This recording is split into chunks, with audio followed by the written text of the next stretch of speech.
even as far as, I almost have my eyelids grafted from my scrotum because that's part of the same skin that your eyelids are. That's how burned my face was. Wait, say that again. They're going to use your scrotum for your eyelids? Yep. And any guy knows right now, they're probably down there reaching and going like this and saying, oh, well, that is kind of the same texture. It's the same elasticity. And they were going to use that.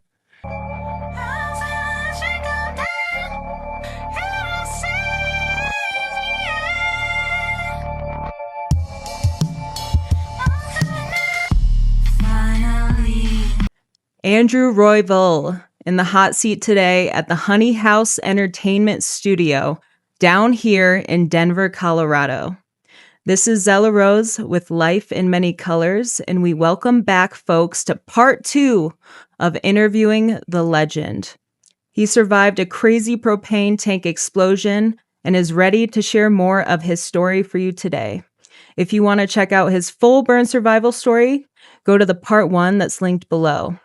Give it up for the real life Dad Pool. Thank you. So, Andrew, after everything you've been through, how are you really doing today, physically and mentally? I'm doing great. I believe I shouldn't be where I'm at physically now, 5 years out, and mentally as well too. But that's the survivor mindset that I've had behind it. Yeah. Yes. You've progressed really fast, is what it seems like. Yeah, very much so. And it is an injury that does take a lot of time. So, when I talk to other survivors, what may have taken me 5 years might take somebody else 7 years. But also what taking me 5 years might take somebody 2 years. Mm-hmm. It depends on your mentality and how you carry yourself, because it's not over. You can't let it define you. Yeah. I had a couple more questions I wanted to ask you about the actual accident and stuff. So after the propane tank explosion that occurred while you were at work, what did your job say when they found out about the accident? They thought it was something smaller, didn't realize it was as big as it was, what had happened to me. Unfortunately, I didn't hear anything from them. My boss didn't reach out to me. One of the other managers, he reached out to me, even as far as coming to see me at home when I got home, and brought his son because his son was a coworker. But the fact that the guy that owned the company didn't reach out to me, I had no contact with him. I know my mom talked to him a few times, but I generally feel like he didn't reach out. I think he knew that a mistake was made when this happened, and I don't know if there was guilt or anything, but it's more guilty to me that he didn't reach out and try to, say hi or even come see me in the hospital, because that's what I needed. Mm-hmm. And at that point, it just felt like I was another employee, that could have been replaced, that kind of thing. Like, it used to be a family thing with this company, being as small as we were. And unfortunately, I didn't let it bother me too much because I had a lot of healing to do myself. And now I look back on it. It is what it is. I can't go back and change it. And I don't need that part to my story. My story tells itself differently. And and I just hope it's not happening again or, going on somewhere else. So. Yeah. So he still hasn't reached out? No, still hasn't reached out. Even to a point where I blocked him on social media because I didn't want him to see how good I was doing. I didn't want him to see how good I was doing. Like, if you can reach out to me at my worst time, don't try to reach out or see how good I'm doing now. So right. The awesome thing was, delivering pizza, the gal that worked as like our secretary in the office, handled all the paperwork and everything. I just delivered to her 2 weeks ago, and it was her first time seeing me since my accident. That's crazy. And she was so happy to see me and see how good I was doing. And even she said, I didn't realize it was that bad. I haven't seen you. So that meant a lot to me. Wow. It also tells me that they didn't talk about it a lot or anything what happened. It's kind of hush-hush. Yeah. Is what it sounds like. Yes. I wonder if was he the owner of the company? Yes. Your boss? Yeah, I wonder if it was like a liability issue at first, at least, that he was like, oh my God, I don't want to take responsibility, or I don't know. I wonder if that's how he thought. It could have been too, and it could have been guilt as well, because I'm sure he was the owner of the company and he was also a firefighter. And I won't mention where, but he was a firefighter. So doing that job is why I had the comfort of doing it, because he was a firefighter teacher. And like, oh, this guy's been a firefighter for this many years. all right, you know, and doing so many, nothing like this has ever happened, but accidents do happen and you never know when life's going to change. Did you ever get a settlement from that, or what happened? So because we're in Colorado, my personal injury case was thrown out. It was based in Ohio. Ohio's zero tolerance for anything that Colorado does allow. Our boss did allow us to smoke. So considering there was THC in my system, that case got thrown out. But because there was THC in my system and they couldn't prove, with THC, they can't prove if anything. And I wasn't high on the job. There was, nothing there for me to smoke. My work comp case did pull through and that kind of thing and took care of me medically. And I did get a good chunk of change from them. But I also took, I can't remember what they call it, but I took a payout for the next 20 years where I'll be getting a paycheck that just, it was like, you can get this much for 5 years and it'll be more a month, but there's only 5 years. And looking at it, there was a percentage of interest that would occur if I let it go longer. So I looked at the longer out into the 20-year term. So instead of the payout being like 100,000, at the end of it, it's going to be like 350,000 over the course of 20 years, What was it like trying to step back into normal life after something like this life-changing? It's hard mentally and physically. A lot of people get set up on who they were before. And I repeat myself again with this. I had to tell survivors, you have to start over from the day that this accident happened to be able to see these improvements. If you keep trying to be the person you were before or thinking you can't be that person before, mentally it's going to drag you down. It did with me. It did. I had my times. It was not always easy. I cried. I hurt. I had survivor's guilt. There's times I'm like, why? And a lot of it too was my daughter that was coming. Phoenix was going to be born. She's coming after my burns. And I wanted to be able to be that dad for her that I was for my other kids. And so when I was going to physical therapy, they're like, what do you want to do? I'm like, I want to be that dad again. I need to push myself to get where I'm at. So yeah, life was hard too, dealing with stairs, dealing with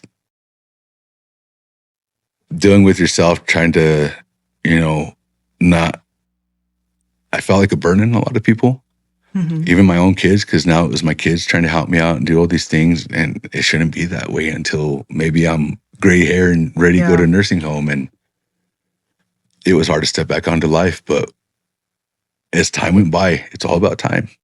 It got easier every year. I could look back, even just the 6-month span between my accident and there, I had to look back at months, days, and from where I started. And that's what helped me. And I just kept that mentality. And I think that's what really, really pushed me to get where I'm at. Did people treat you differently after the accident? Oh, yes. Oh, yes. People did. Close people, even strangers, that kind of thing. And I don't like the pity, that kind of stuff. The staring at me doesn't bother me as much as it used to before. But I had a lot of people that tried to come back into my life when my accident happened that weren't there regularly. And then for them to, oh, wow, he's about to die. Let's go back now. If that's your main thought, if you're going to do that with somebody, continue it with them. Because here I am 5 years out, and I can tell you, I don't have the same people in my life that were there when my burns happened, or even months after my burns happened. Can you tell me like any memories you have of people treating you differently after? What were they saying to you, and what did they expect from you after something like this? I don't know what the expectation was. I think it was just so close to death. They felt like they needed to be there to try to help out. Okay. I didn't have any expectations of anything. In the moment, I had so much going on. It wasn't until maybe 3 years out that I look back and I'm like, wow, this did happen. And then it started adding up because I had too many other things to worry about. But I did have people try, I don't know, I can't ideally just pinpoint it to one person, one thing type stuff, and Right. yeah. Just an overall type of response. Oh, yeah. Kinda. Yeah. Gotcha. What is one part of your story that people never ask you about but should? Honestly, it's the sexual part of it, it's, well, what about this and that kind of thing? A lot of people don't ask that stuff, and that's real for survivors. Yeah.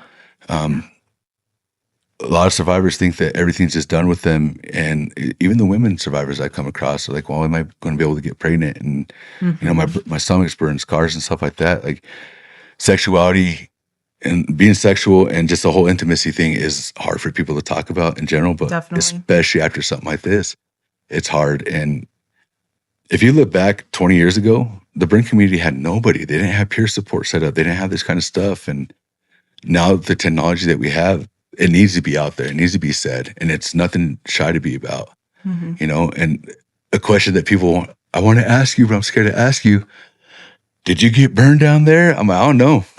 MeUndies saved my baby maker. That's why I have Did Phoenix. they? Yeah. They literally saved my ass, is what The I armor. say. Yeah. Your armor. No way. Yeah. Do you have sensation down there, if I may ask? Oh, yeah. I'm not Yeah. burned anywhere where my underwear are, That's crazy. Yeah, anywhere. That's The Lord a lot knew. of skin came Protect from that shit. my butt, my pubic area, sadly. And Yeah. even as far as, I almost have my eyelids grafted from my scrotum because that's part of the same skin that your eyelids are. That's how burned my face was. Wait, say that again. They're going to use your scrotum for your eyelids. Yep. And any guy knows right now, they're probably down there reaching and going like this and saying, oh, well, that is kind of the same texture. It's the same elasticity. And they were going to use that. And it wasn't until I remember being in the hospital and I heard the doctor come by and like, yeah, we're taking skin from everybody's pubic area. We're going to probably take from the scrotum. And all I heard was like, take from the scrotum. I didn't even know the whole context of the conversation. Yeah. He's talking to Kendra and my mom. And I'm like, whatever you do, don't take from there. Like, you take from here, take from the bottom of my foot, the top of my feet. They're not burned. Do not take from there. And it was 8 months out of the hospital. I'm telling this story to somebody. And Kendra chimes in and she goes, you know where they were going to put that skin, right? And I was like, no. She goes, your eyelids, because your eyes weren't closing on their own. You were sleeping with your eyes open, and that was an issue, and they were going to go in and do that. But after the spray resale, it healed, so you didn't have to. And I looked at her, and I was like, so you were going to let them do that? And you were willing to be with me cockeyed the rest of my life? That's crazy. And that was the humor I pulled from it. And it's crazy that they do that kind of stuff, but Yeah. I'm glad I avoided that, Yeah. Not the ball sack. Yes, whatever. Not Don't the touch that.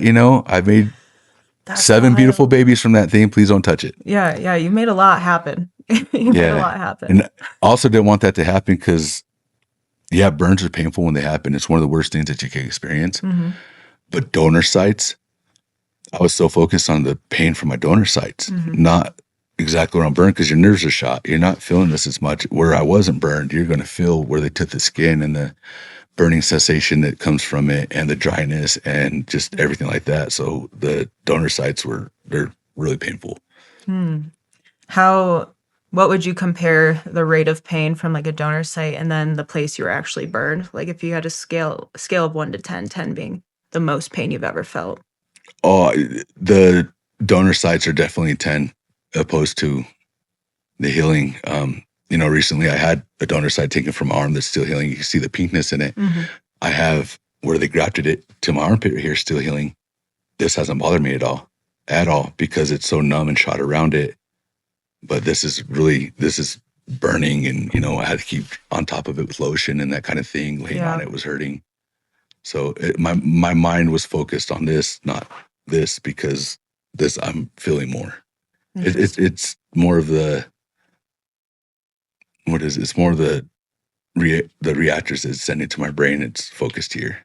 Interesting. Yeah. I would have never expected that. I would always thought it was just the parts that were burned were affected, like pain wise.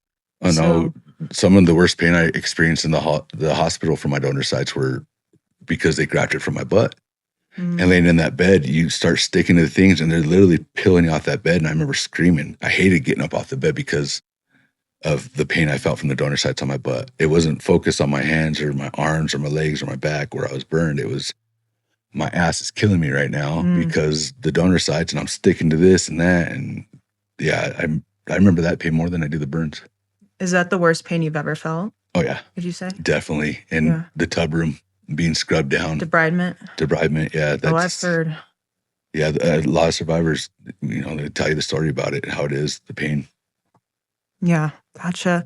You brought up something about your eyes. Were your eyes affected by the burns, or what happened with that? How do your eyes get actually burned when you're on fire? Yes. Or So what? my eyes did get burned. The surface of my eyes did get burned. Not enough to affect my eyesight in a negative way.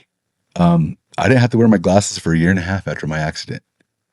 They kept trying to get me to wear my glasses in the hospital to see stuff, and it didn't feel right. Like it was blurry, and I just didn't know if it's because I was readjusting to them or they brought me the wrong prescription or something. My family, I didn't have to wear glasses for a year and a half. I was able, even driving down the road, I was like, I could see that sign way over there. I tell people I gave myself temporary LASIK. Yeah. And then it wasn't until coming up on the 2-year mark, I started wearing my glasses again because my eyesight started going back to where it was. So that's the secret. You just have to burn your eyes every 2 years? You should see my hair before. I was balding so bad, not just the eyes. It was even my hair on top of my head. A lot like when mountains get burned, the vegetation grows back so much brighter and greener. Wow. It took 9 months for my hair to come back, but I was balding really bad before, and my hair came back thicker than what it was before. Yeah, because I was even on like Keeps for Men and trying Rogan and all that stuff. Yeah. And I was like, oh, I could tell you what works better than that, but I don't suggest it. It was burning my head. It made my hair grow back faster. It was crazy. Who would know that? That's crazy. Yeah, it weird things like that I notice that I say every once in a while, and some people can like, oh yeah, that happened with me too, but not everybody. It was weird. That is weird. Yeah. It is weird. You told me screaming during the explosion may have helped save your lungs. How is that so? Considering 30 pounds of propane leaked into that room, I could have inhaled any of that and, allowed the fumes to take the flames in. My lips and my mouth were burned, but my lungs were safe from it because of the scream. And it being a flash fire and being so quick, my scream outlasted that part. And I'm pretty sure me screaming pushed anything I had in there out and didn't allow it to burn as well. So the airflow out basically saved your lungs. Oh yeah. And that's pure speculation on me, but what else would have done it? Because me being in that room with that fire and breathing in, it should have did more damage. And this is also coming from fire investigators saying, oh, that should have been more damage, and the bird doctors, considering I was in a room that had 30 pounds of propane leaking around. Damn. Is that why when I talk to some different burn survivors, sometimes the vocals are a lot lower or they have trouble kind of getting words out sometimes? Like they're more vibrational. Yeah, it could be more, it could be from burns and stuff like that, or it could also be tracheotomy coming off of it. And different people were affected by the tracheotomy. My voice wasn't normal for almost 2 years after my accident because of my tracheotomy. I'm a guy that loves to sing. It killed me when I was in the hospital having my trach. Even once they pulled it and it healed, trying to get that voice back because you don't have that range. A lot of trauma, not just to the outside of your body, but other things inside too. They got affected. And I worked and worked. I was even trying to sing in the hospital, and I was so upset with myself because I didn't hear me. But over the years, my voice ended up coming back to how I was before, and nothing different about it anymore. So interesting. I didn't know you were a singer. I love to sing to myself, sing in the shower, and maybe a few beers at karaoke because I'm very shy when it comes to that kind of thing. But the people that have heard me sing, they know I love to sing. So what's like your favorite go-to genre to sing? I used to hate country, but now it's country. Oh, yeah? I love the country stuff, and not even just country. There's a lot of other songs I love to sing. Like right now, I love singing Ordinary. My daughter comes up to me and tells me, "Daddy, sing it to me." I'm like, right now? Yeah, sing it to me. I'm like, okay, let's do it. So that's awesome. It's just anything that anything that matches my lower voice, tone of voice. I'm not going to try to sing Louis Capaldi because trying to hit those high notes, I got to punch myself somewhere, but yeah. I got you. I could see you singing country for sure. Oh, I love you my have country. That rasp just a little bit. Yeah.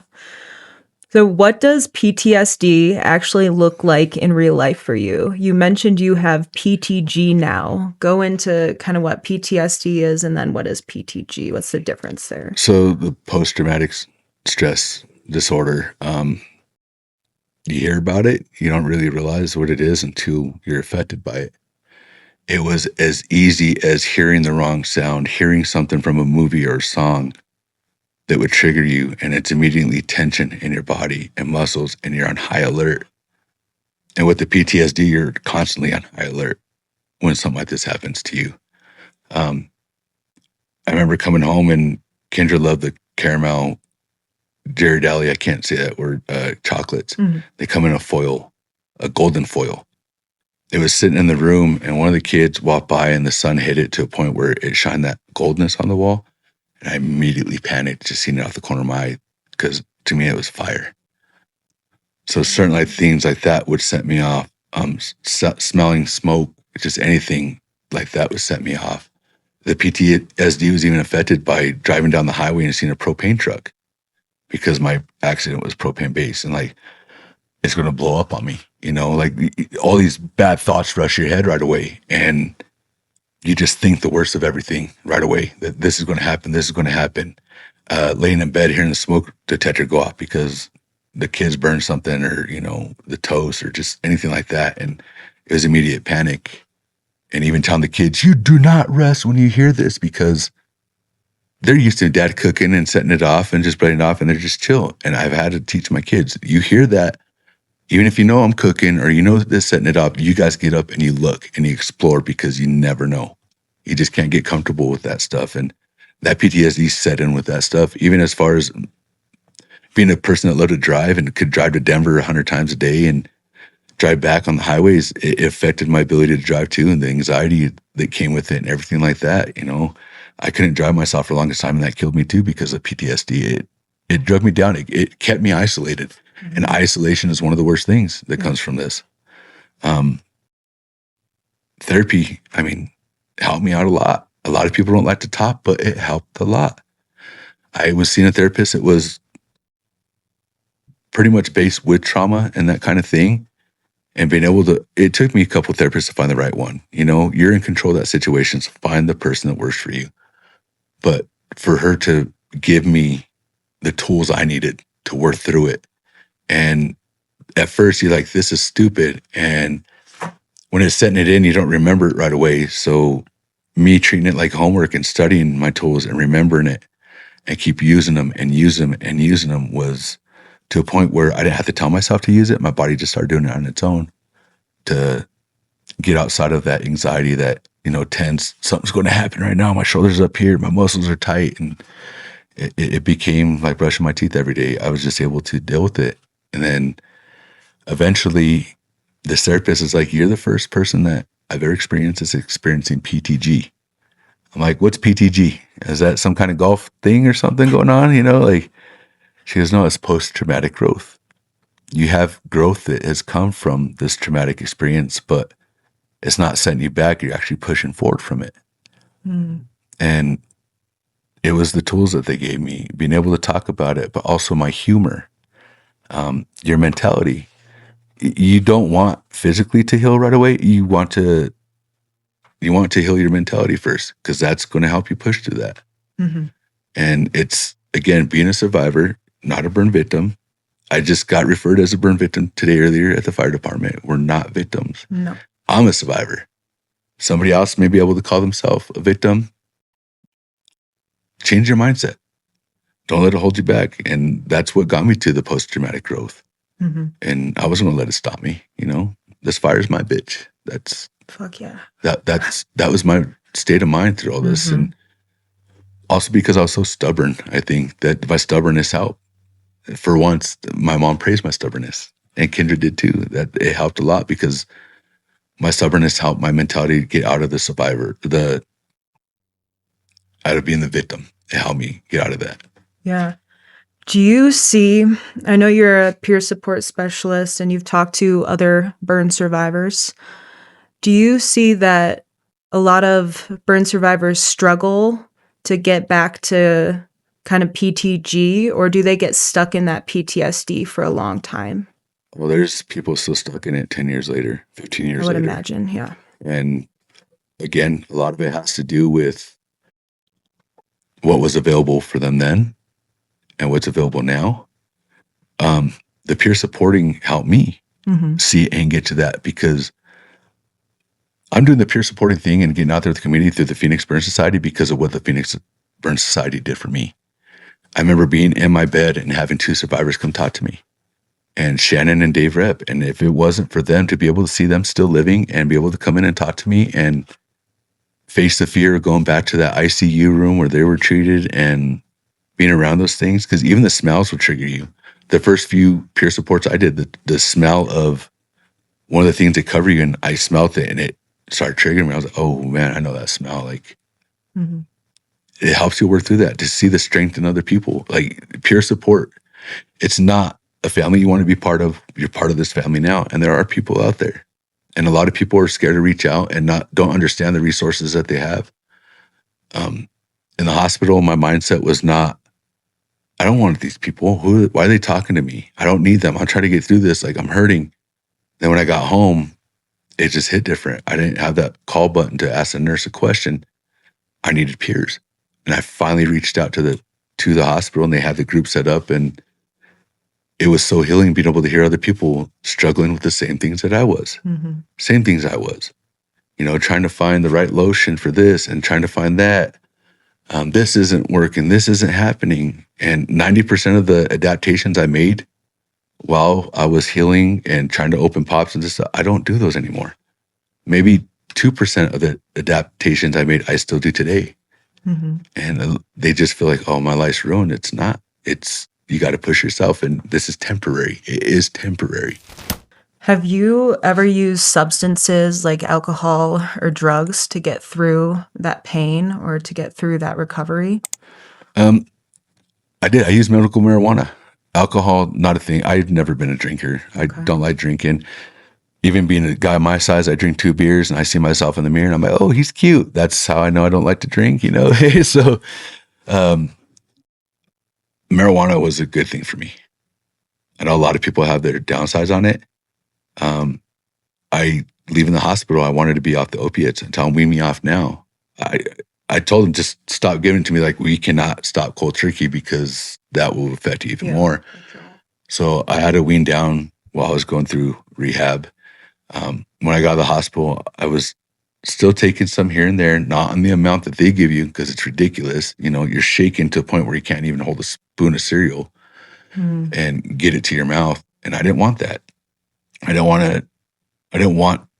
have an addictive personality. I didn't want to go back to that.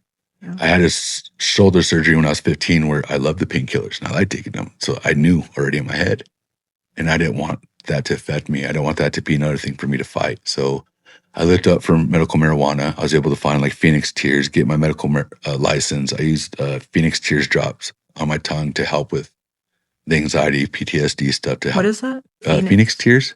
It was a 600 milligram drop. Okay, so it's kind of edible. Yeah, like edible. Yeah, I just put it on my tongue. Not every dispensary in Colorado had it. I had to go find it. Okay. And I'm glad I did. It was not cheap, but the effectiveness of that, and also because what comes from opiates, you have to take stool saunders because they do constipate you, that kind of thing. It's going to suppress your eating. The amount of calories and protein that you take in are very important with this injury. And you need to give yourself the protein, the calories, because your body is trying to heal itself. And that stuff wasn't going to help. So it did help me, encourage eating and bringing appetite, that kind of thing. And I'd rather be high on weed than be high on opiates, because I'm still here and active and not just sitting there like nodding off and just like, body doesn't want to move, that kind of thing. It was very helpful for me. Very helpful for me. Do you notice if addiction is a big issue in the burn survivor community? Yes. I was barely 2 years out the first retreat I went on, and I met a survivor that was 5 years out who was about 40% burn. And he even told me, can you talk to me more about marijuana? I've always thought bad about it, but it's working for you because I'm tired of taking painkillers because I'm addicted to them. I like taking them. And like I said, that's just another battle. So yeah, I will put that out there, that there's other ways to do it. Naturally too. It's mushrooms, lion's mane. Lion's mane, something you can go buy in the store. I was taking that to help with the nerve stuff. Even just the natural stuff. It all helped me out very much. I was even microdosing for a while to help me because it was helping me out and taken my brain away from the neuropathy I was feeling in my feet. Hmm. Like I can't explain it, but Psychedelic mushrooms? yes. Interesting. Yeah, I was Wow. microdosing. Specifically, it was a penis envy. Mm-hmm. And it was amazing what it was doing for me and helping me out. Oh, Yeah, that's cool. So there's other options, not just opiates out exactly. there. Not just opiates. Have you heard of kratom at all? Kratom? Kratom. I have heard of kratom. I wonder if that's a big thing in the community because it's not strictly an opioid like oxy and stuff like that, but it does attach to the opioid receptors. Mhm. So it's like technically like a more natural alternative, but it's still like really effective and you can get addicted to it as well. So I just wondered if that's a thing they use. Kratom, I did not. I had people try to have me use it, but it made me feel sick to my stomach. Yeah. It made me nauseous. I didn't like it. I don't like that feeling. Mm-hmm. Yeah, and the times I did try it, it was kind of suppressing my appetite. So I didn't like that feeling. Yeah. What do you have to eat to grow your skin back? Well, for the protein, it's either you eat a lot of food or you find a drink that has a high amount of protein to get where you want. Mm-hmm. And then food is just calorie intake, whatever you want to, that kind of thing. They encourage it because I know this because I've talked with a nurse and I've presented my case in front of nurses of all the medical stuff. I don't know terminology, all this kind of thing. But I was told while I was in the bed healing, my body was burning 7,500 calories. I wasn't moving. My body was doing that because it uses the calories and everything. It needs that energy to, heal yourself and do something about it. And that blew my mind. I didn't find that out until 4 years after my accident. I just found this out last May. 7,500 calories? 7,500 calories I was burning just laying in that bed. Every day? Every day. Which is also how I dropped 70 pounds. Let me tell you how I burned that fat. Don't recommend it, but I went from 295 when I left the hospital. I was like 225 pounds. It was ridiculous. 6-pack? Oh no, You grew on a 6-pack? No, 6-pack of Coca-Cola maybe, but that was about it. Not a 6-pack here, Gotcha. The amount of weight I lost right away. I went from being a big guy. I had this extra skin, that kind of thing. But it's also hard when you get into that habit of eating so much and trying to build up the calories and the protein. Then you start noticing your body's using less and then you start gaining weight. So that was another thing I had to fight out. And changes. Yeah, it had to make changes from it. What is the hardest part of recovery that people do not see from the outside? I think a lot of people don't talk about it, but I can't say like a mental type thing, but it's feeling like a burden on your family, on the people that you love most around you. Because they're taking away a lot to take care of you. And, I was a 34-year-old male, 35-year-old male, spent my 35th birthday in the hospital. I felt bad having my mom having to take care of me, having to do these things when I knew she was still working herself and doing these things. And I felt like a burden on a lot of people, and that carries on out through the surgeries because you need help after surgeries. You need help getting to surgeries. And it's hard. That was the biggest struggle for me is with the family. And I yelled at my family a lot in the hospital. I was mad at them a lot. But I tell other survivors that will happen. You'll have time to apologize for it later and make up for it later. If this is happening and, I have survivors tell me, oh, my mom's making me mad because of this. Communication. It just doesn't go for relationships. It goes for any kind of friendship, relationship, anybody around you. It's communication. I had to set those boundaries. Yeah. I had to set those boundaries saying, hey, I got tired of them trying to take care of everything right away. Like I was some baby that had his arms tied behind his back and couldn't do nothing. No, my hands are right here and let me use them. Yes, I'm hurting and I can't do it, but let me struggle. Don't jump in to help me right away, And that was the biggest fight for me, was that feeling like a burden on people. And, even last year in May, I was still feeling like a burden to Kendra because she was working her ass off to take care of everything. And I was finally like, you know what? Maybe I can get a part-time job now. And I was scared to work, not knowing what I could do physically. And I'm coming up on a year at my job and I love it. And I want to work more, so. Gotcha. Yeah. I wanted to ask too, how did your kids react when you came home? I already knew the reactions because my accident being during 21 was during COVID. They didn't allow anybody under the age of 16 to be there. At that time, none of my kids were 16 or anything close to it. So I was doing video chats with my kids. What killed me the most seeing that was I remember the first video chat with my son. And I'm looking at the camera and I'm like, yeah, he's son, trying to see him. And he's trying to avoid the camera. He didn't want to look at it. He didn't want to look at me like that, which I understand. He didn't want to see me like that. You want a second? Yeah. But it was my son avoiding looking at me through the camera. And, I was just, he was my oldest kid. And here his dad is injured in a vulnerable spot. Almost, I did die twice on the table during surgery. And then being told that there's possibly a chance I wouldn't make it. So I can understand why he wouldn't want to look at me. And it wasn't just him. It was a few of my other kids that had a hard time looking at me. And, I believe it was Michael and my daughter Cinda that had a hard time looking at me. Delilah was very, hey, Dad, in the camera looking at me. So was Isabella, and that was reassuring. And it just made it hard with my son. At that time, that was my only boy.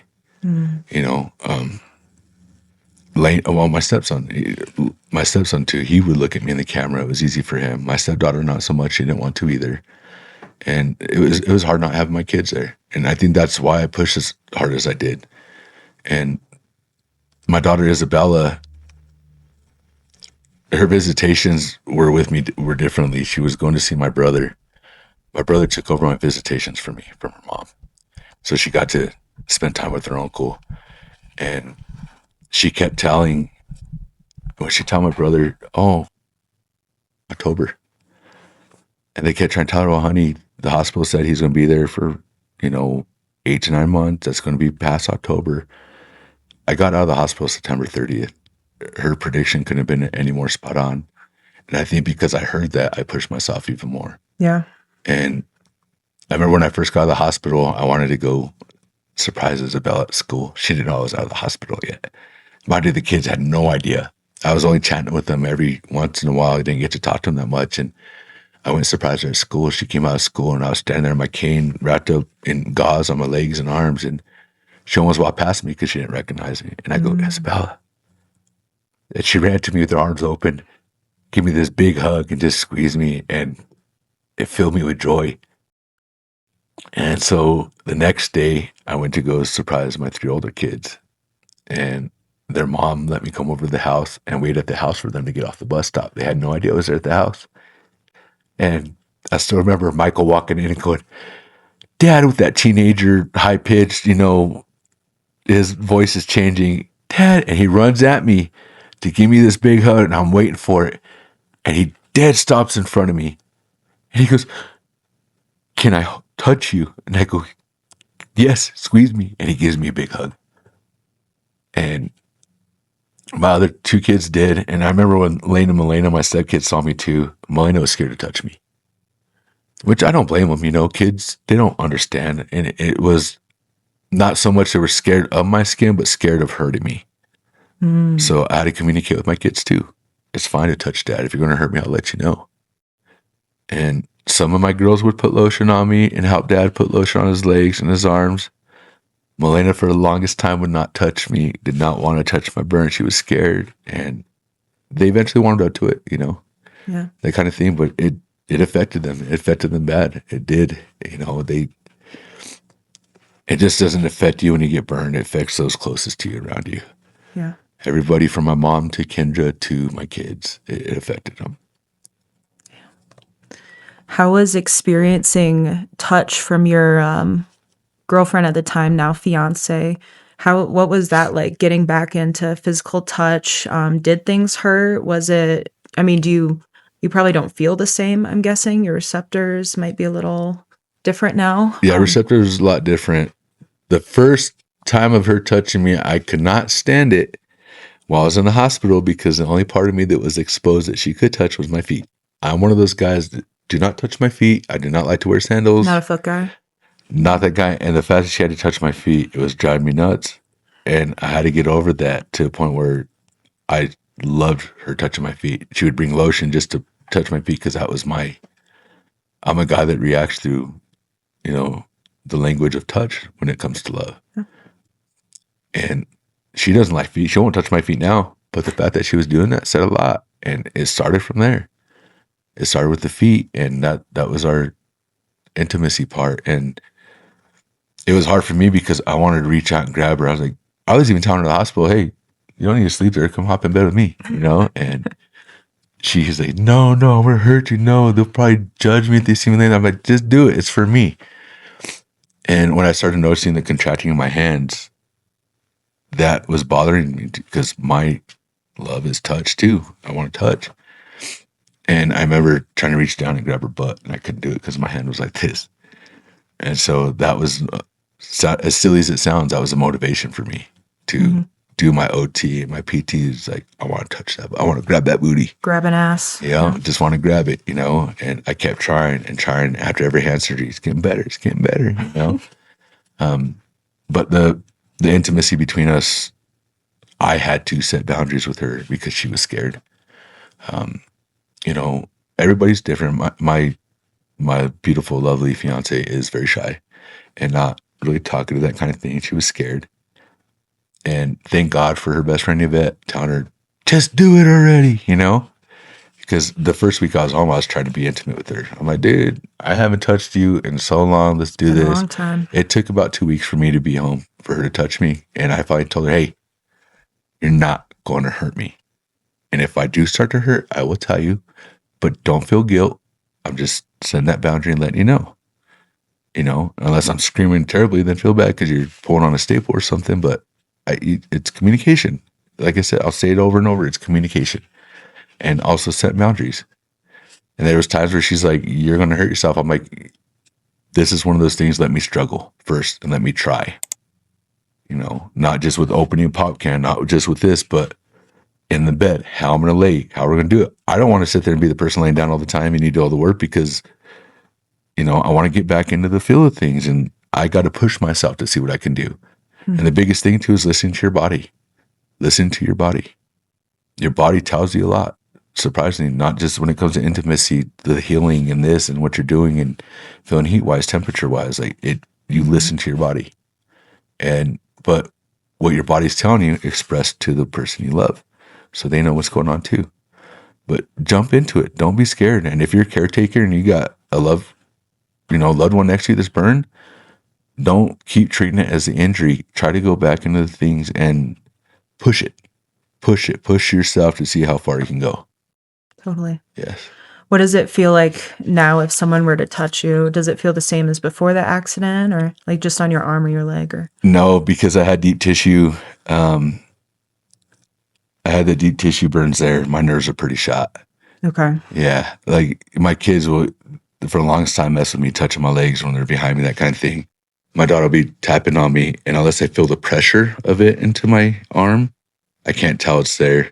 Even when she was a baby and I was holding her, she'd be drooling or she spit up on my arm. I had no idea. No. Even to a point where if I get cut and I'm bleeding, I don't notice because I don't feel the blood or I can't tell the cut's there until, something makes it sting or that kind of thing. Interesting. Yeah, I just did that at the top of my hand. I got a bad cut here. I didn't realize it was there until I was like, where's this blood come from? I was like, ooh, and it's a pretty nice gouge from just reaching underneath the cabinet, and the cabinet scraped that top skin off. I see. Does massage help or anything? I did massage for a long time. It did help quite a bit. Mostly that my massage was the lymphedema that I developed from the burns, which I've gotten over. I haven't swallowed in the last year, and I've loved it because I used to get these 3-tiered cankle, swelling going on my ankles. Layers. It was horrible. Oh, yeah. I could have frosted that thing and sold it because it was just layers. It was horrible. It was bad. Wow. And the massage really helped out with that. But the scar massage was amazing. It helps a lot. The cross friction. The cross friction, stretching it out, that kind of thing, it helps a lot. Gotcha. Survivors constantly they hate hearing it from nurses and people that aren't survivors because they think they're just a broken record. Well, they're just telling me this. And so, that's why I did the peer support. I had to go in there and tell them, no, they sound like a broken record. I thought the same thing, but not until I started doing all this stuff. There's a reason why they're telling you. It works. They're not broken records. It works. You need to do it. Do your scar massage. If you don't like lotion, use castor oil. If you don't like castor oil, explore the options. There's so many things out there that you could use. There's even things that you can mix together to use, but find what works for you. It doesn't necessarily need to be on their agenda or how they have it based out. Find what works for you. I see. Speaking of nurses and doctors and the whole medical community, have you had any, sounds like you've had a lot of positive interactions. Have you had any yes. like really bad negative ones that stand out to you? Yes. I'll start with the first one I had while I was in the hospital. When I go talk to nursing students, and this is why I do this, is because of the experiences that I had. You can tell who's there for a paycheck, and then you can tell who's there because they love this part of their job. There's nurses I know that they've been in nursing and could have gone on to so many different types of areas of the hospital, but they've been in burn for 20 years because something made them love it. And those are the people you grasp onto. And you can tell how genuine they are when they come into the room between Laura, Murray, Marvin, Taylor, all these nurses, John, they just love their job and they love to be there for, these people. And there was other nurses that I won't say her name. Other people that know me will know who I'm talking about, that they were there for a paycheck. And she made the nurse, they were both working on me from both sides. And she yelled at this nurse is like, oh, hey, about this. She goes, yeah, I know, just really snotty and condescending to her. And the girl was just helping her out and said it really nicely and kindly. And every time she was in my room, I could tell she just wanted to get in there and get out. And then she made that nurse cry. And I hated that nurse from that. I was like, I do not want her anymore. Like, that's all she's in here is for a paycheck. And I talked to other people that interact with her and they're like, I felt the same way. So that was a bad experience. That's why I'm very open with the nursing students. I talk to them, if you don't like what you're doing, go to another place because we can see it, we can tell. Yeah. And doctors, I love my doctors at Anschutz. Every single doctor I ran across there, not just in the burn unit, but the doctor that helped save my hand. I loved them to death, how welcoming they are. I did have a bad experience at Swedish Medical that made me turn my back on them for the treatment they were giving me. Even for a lot of things after treatment, what they did with me, it was not right. It shouldn't have happened. From them cutting through my lymph node to my leg and causing a part where I'm not burned to be numb now. Just even the interactions I had with the doctor were very weird. And I saw more success when I went back to Anschutz than I did from him. I felt like he was butchering my hand. My hand literally looked like it was in a blender at one point after his surgery from Swedish. What? And then it went right back to where it was. And, my best friend Jordan can tell you, he's seen from the get-go, from the beginning, how that went with Swedish and then I had to go back. So you have to speak up for yourself. You're your biggest advocate when it comes to this thing. And you will have those bad experiences. I won't talk down on him because he probably did good for other people. He just wasn't the guy for me. Yeah. And it's the same thing when it comes to therapy. Find the right person. And I had to with surgeries as well. Yeah. A lot of medical specialists are very overworked too. So I wonder if that's ever a part of it. Well, and two, it's what works for one person is not going to work for another person. Yeah.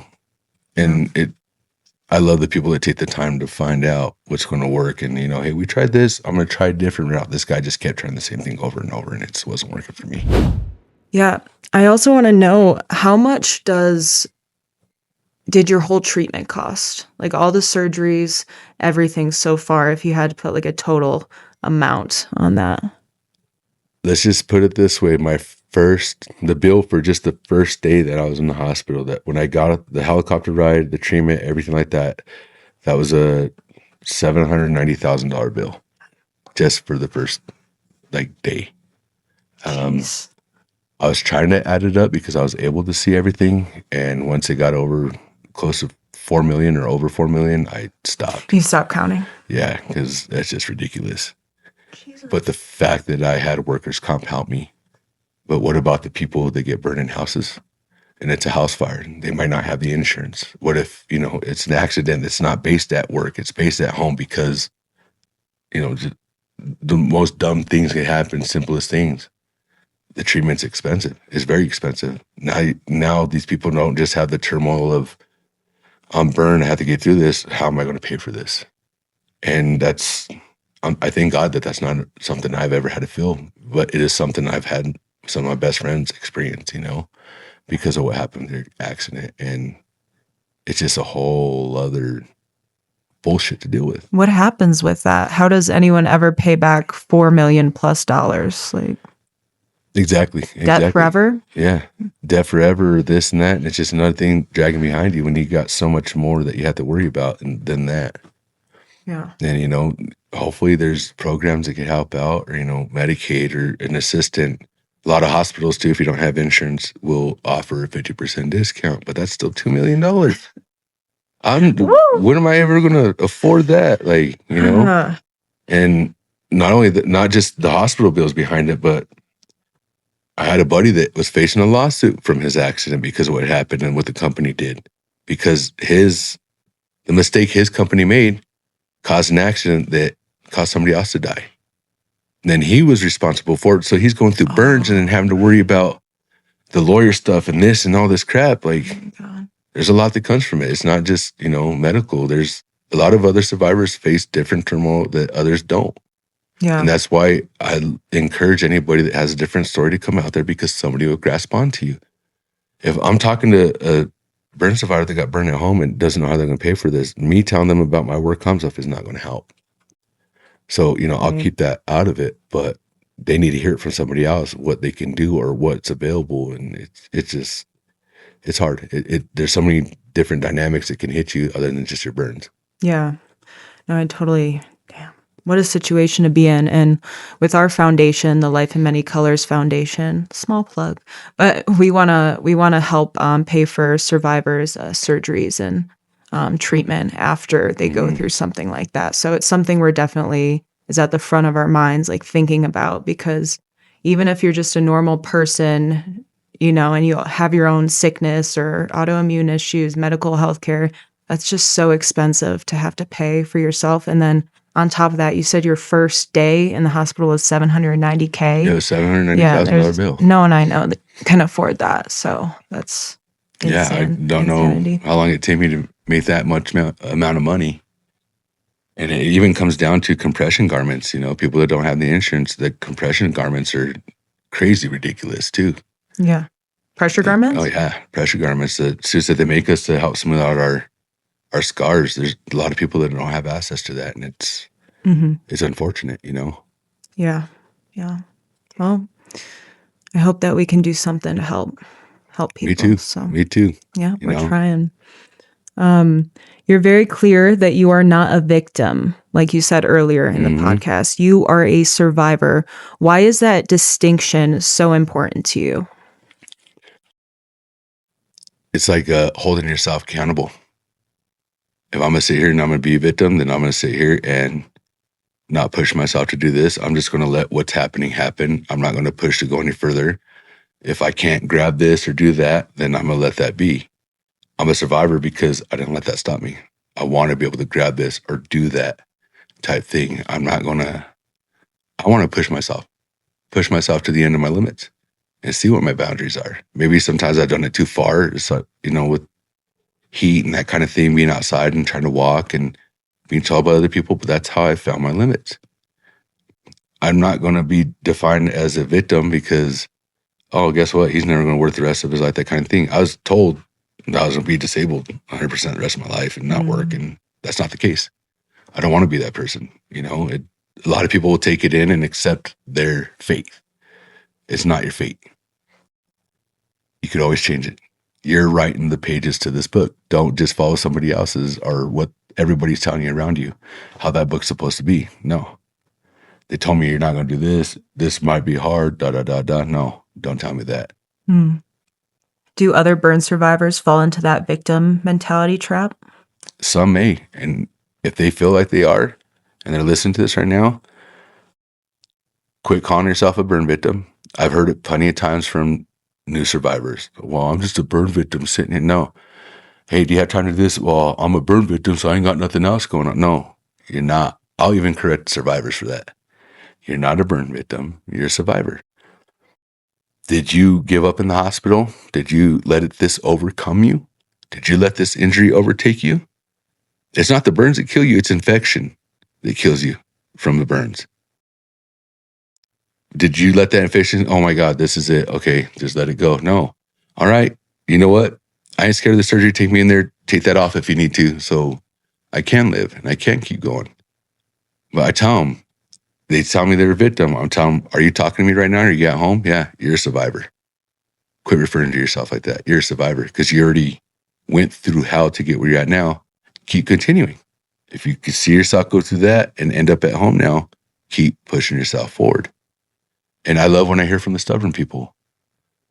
And again, the difference between burn survivor and victim was implanted in my head by a nurse, John. And John told me. I hated John because other nurses would help me come in, hold the container for me to pee. My hands are messed up. I didn't want, that kind of stuff. John would come in, I'm like, dude, I got to pee. And he's like, all right, grab the container, hold it to yourself. You're going to pee. I'm like, dude, I'm going to make a mess. Well, I'm going to put gloves on you. I'm going to put this here. So if we do, we'll clean it up. You're fine, but you're going to do it yourself. John kept pushing me to do things and I hated it. Could not stand John for like the first week. And then he finally got down and told me one day, he goes, you know what? I've had 30-year-olds come in here with less than 30% burns or something like that. And it takes them because their mentality of how they are and they think they're victims. They don't want to do nothing for themselves. I've taken care of a 90-year-old lady with 90% burns and she's at home taking care of herself. He goes, so this is up to you. He goes, so what are you going to be? And that pretty much told me, are you going to lay here and die and just let this happen? Or are you going to keep pushing yourself and move forward? And I will forever be respectful of John for that. Amen to John. I love John for that. We love John. Shout out John. Yes. One last question. What do you hope your kids learn from watching their dad survive something like this? Not to give up no matter what life throws at you. Not to give up no matter what life throws at you. Even, it could be completely something different. There's always a way to get out of things. There's always a way up. Especially from the lowest point. The rock bottom's gonna be rock bottom. They'll never go lower than that. But to see dad not give up and see how far I push myself and to also see that it's not easy. It's not. Nothing's handed to you. You have to work for it. That is the biggest thing too. And not just from my burns, but from every mistake I've made in life. I tell my son Michael constantly, I don't tell you this and tell you that. And because you see me those mistakes, I've made these mistakes so I can tell you this and tell you to do right. I've always told him, I just want you to be better than me. And so it's not just about the burns, about these things. It's how I tell them to carry themselves. And I tell my kids, the reality is, I'm a realist. I'm not going to be here the rest of your life. I almost wasn't here for the rest of your life. You won't always have me. I'm here to teach you how to deal with life. I'm not going to hold your hand through it. I'm going to push you out into the water and make sure you can swim on your own because I want you to be able to handle these things on your own as well. Wow. And I think them seeing me come from everything I had from the pain and even the mental suffering I had from this injury and crying and the survivor's guilt, and they've seen how far I come, and it's also because of them. I wouldn't be here if it wasn't for my kids. They had no idea that they were there on the other line of that fishing pole, and I grabbed their hooks, and they were the ones that helped me push as far as I did to come home too. Well, thank you for sharing everything with us. This was a great conversation. Thank you, Dad Pool. This has been Zella Roze with Life in Many Colors, and we hope you learn to be stubborn today. So, thank Thank you so much. Bye bye. Yes.